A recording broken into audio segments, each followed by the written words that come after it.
Well, we have an exciting morning, and I'd like to invite Rod Dearden up to introduce the Secretary, who we're very honored to have with us today, and we appreciate you taking the time out of your busy schedule to be with all of the high-speed rail supporters from around the country. This is Rod Dearden. He's the director of the Mineta Transportation Institute, and we'll be hearing more from him and about him in a few minutes. Thank you, Rod. I'm going to take only a moment away from the Secretary's time to remind you of a couple of things about him. But let me ask you to turn to page 44 in your program. And we're going to pause a minute while you get out your programs, because on those pages are Secretary LaHood and Administrator Szabo. And the best way to understand the detail of their background is to read their bios, of course. But let me add a little bit about Secretary Ray LaHood. He began as a teacher, and he's still a teacher. And we have to learn the lessons that he's telling us about now as he has announced his retirement, much to all of our chagrin. But I'm sure his wife is very happy about it and is intending to go back to Chicago and become a family man again. He has shared his life with America for a lot of years. As a staff member to Congress members, finally a staff member to the Republican leader of the House, then assuming that seat himself for 14 years, working very hard in the areas of education, especially in transportation and infrastructure. And then when the president needed a person who knew those issues he could trust, he asked Ray to come forward, and he happily accepted the job of Secretary of Transportation. He is known as a person who gets things done. He reaches across the aisle, he brings together the coalitions, and he creates projects. He doesn't create controversy, he creates projects. And that's what his legacy will be. We'll look back through history, and his pages, his chapters in that history book will tell us about how he put together and launched the high-speed rail program for America, how he put out the door $10 billion worth of program with Joe's help in the Federal Railroad Administration when that administration had never handled those kinds of funds in the past, and how they did it in record time and with great integrity. So now, for one of his last speeches in this position, the Secretary of Transportation, Ray LaHood.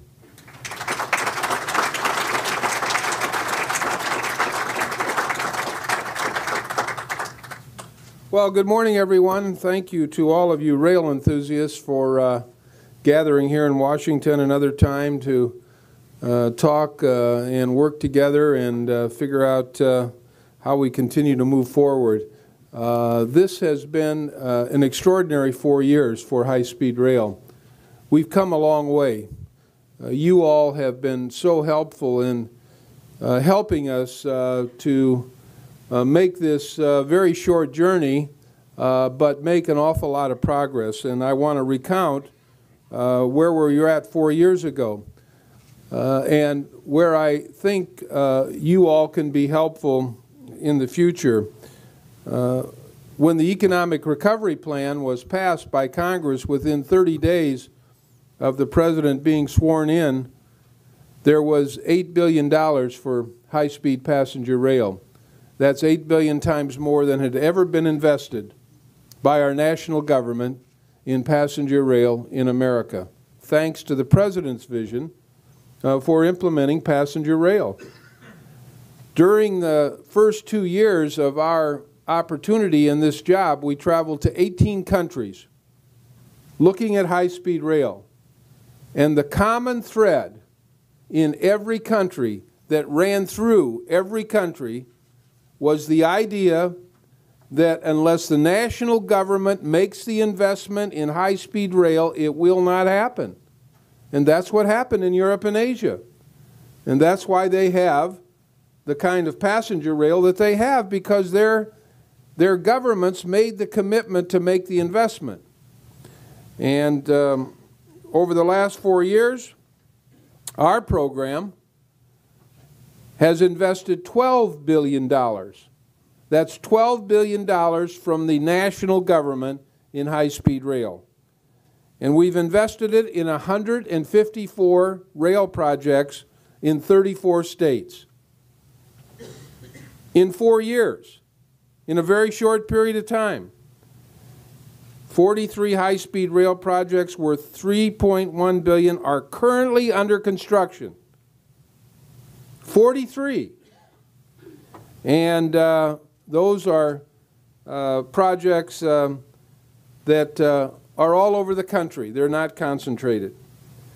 Last year, we were able to get trains from 79 miles per hour to 110 miles per hour.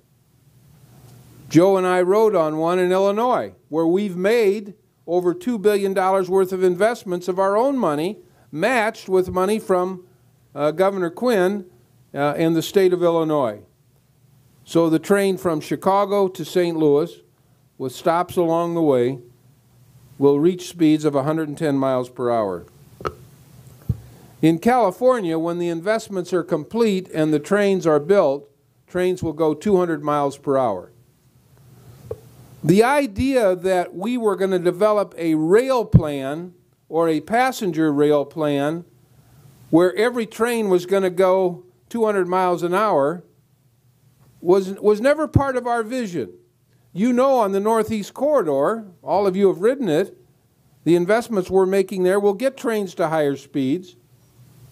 But because the tracks are shoehorned between all these communities, it'll be impossible to get to the kind of speeds that we will see in California. But in places where we build new infrastructure, like California, you will have trains going 200 miles per hour. And in places like Illinois, where we've had Amtrak service, we've now made the investments, trains will go higher speeds. The point is that we have jump-started our opportunities in America because of President Obama's vision, because of great partners represented by many people in this room, by great partners that include governors and others that have made investments. There is not enough money here in Washington to implement the kind of plan that we want to implement. That's why in every visit that Joe and I have ever made to any country, we have encouraged manufacturers from Europe and Asia to come to America. And they're here. They're going to be making investments. They're looking at California. They're looking at Illinois. They're looking along the Northeast Corridor. And so the investments of private dollars are absolutely critical with the investments from our states, governors, and then the investments that we make at the federal level.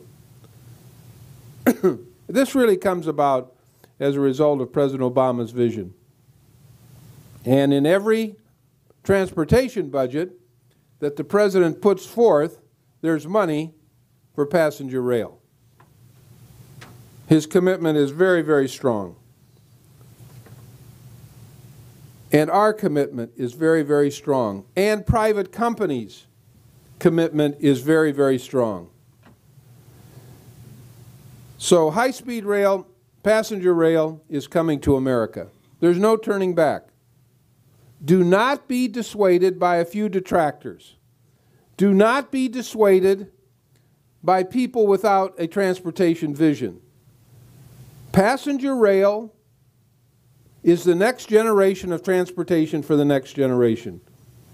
Every generation of transportation advocates, transportation professionals has had a vision. The last group of transportation officials left us the interstate system. What we will leave to the next generation is high-speed rail. It's the next generation of transportation for the next generation. That's what this is about. That's what your vision is about. And don't ever be dissuaded by a few detractors or a few naysayers. Because I guarantee you, 50 years ago when President Eisenhower signed the interstate bill, there were governors who said, Well, we're not going to have this interstate highway running through our state. And what do we have 50 years later? Our country is connected with an interstate. I believe 25 years from now, our country will be connected with passenger rail because of your vision, because of visions all over this country, because of the President's vision, because we will not be dissuaded by those who have no vision for transportation. We won't. Let me tell you what you all need to do. You all are way ahead of people who don't have a vision. And you need to continue to persuade, cajole, work on, do whatever you have to do to make sure that the vision for high-speed rail is carried out. Without your leadership, this will not happen. It won't happen unless you all continue to mobilize around the country and make sure that people understand what's at stake here. We need to provide people alternatives. And one of those alternatives is high-speed rail. It's been a delight for the last 4 years to work with all of you. We have not been single-minded about where we think these trains should go. We've put our money all over the country. We've invested on Amtrak on the Northeast Corridor. Amtrak ridership is at an all-time high. Amtrak is making money. Amtrak is providing good service. And if they weren't, there wouldn't be governors all along the corridor that want to take advantage of it and enhance the service. And that's why we've made the investments we have all along the corridor in states that really have not been a part of this in the past. But because of governors with a vision and Amtrak's ability to expand service, we've been able to make a lot of progress. And we appreciate the partnership of Amtrak. You all need to continue to work hard. You need to continue to hold these meetings, but hold public officials' feet to the fire. That's the only way this will be accomplished. With good facts, good information, and good advocacy to make sure that we continue to make progress. We need your help. We believe that the progress that we've made over the last 4 years is because of organizations like this, with strong leadership in the states and the kind of vision that we think emanates from the White House and around the country. So I thank you for your leadership. I came here really to encourage you to keep on keeping on. Some of you in this room won't be probably able to ride all the trains that you're dreaming about, but your children and your grandchildren will. This is what we do for the next generation. This is the next generation of transportation. This is possible. And it's possible because of our investments, our vision, our shared goals and dreams that high-speed rail is coming to America.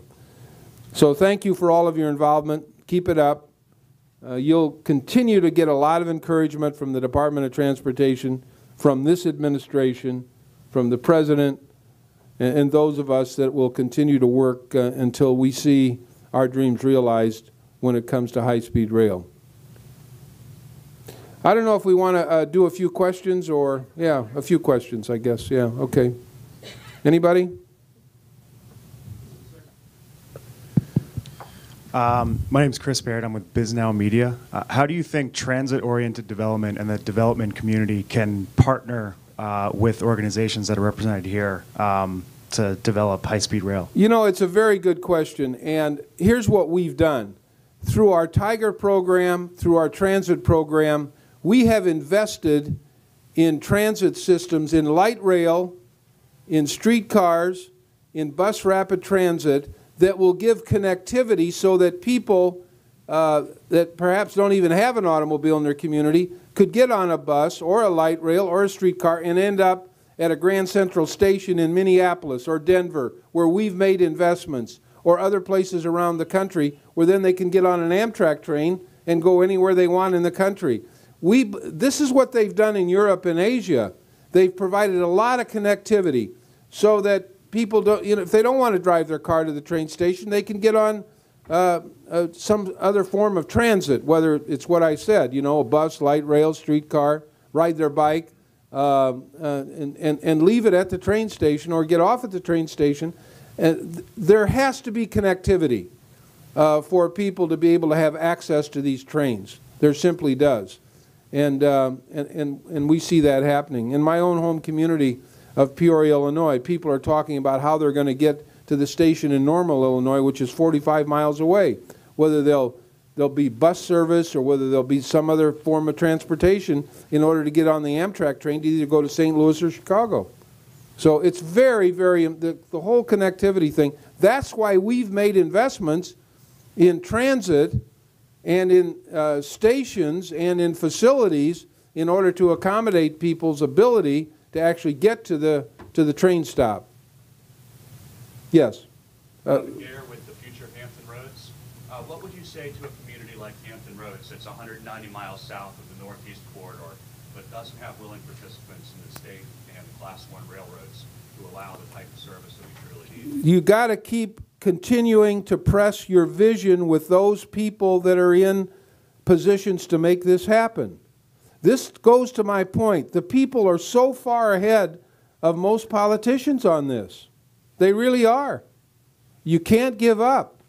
You got to find people that will be helpful in making it happen, and eventually it will. Yes. I'm Aviva Brescher from the Volpe Center, and I've admired your work for the past 4 years. Thank you. And I was wondering, as a former congressman, why do you think we do not have a portion of the trust fund, the highway trust fund, allocated for rail, just as we have a transit account, if we are to achieve a modal shift towards greener transportation? Because we have not had administrations, people in the White House with a vision about multimodal funding for multimodal transportation. We do now. And as Congress begins to debate a new transportation following MAP 21, a multi-year bill, the question is not what are the needs in America. Everybody here knows what needs to be done. How do we fund it? And what do we fund? There should be an opportunity for rail funding. Again, this is what the American people want. We've built the interstate system. It's a great system. We need to have the funds to keep it in a state of good repair, and our bridges too. But people want a lot more than that. And that's where the politicians need to catch up with the vision that their people have.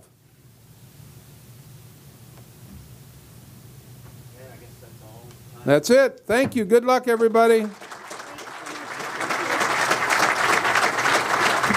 One of the great secretaries of transportation right there. Thank you for your vision on high-speed rail and your persistence.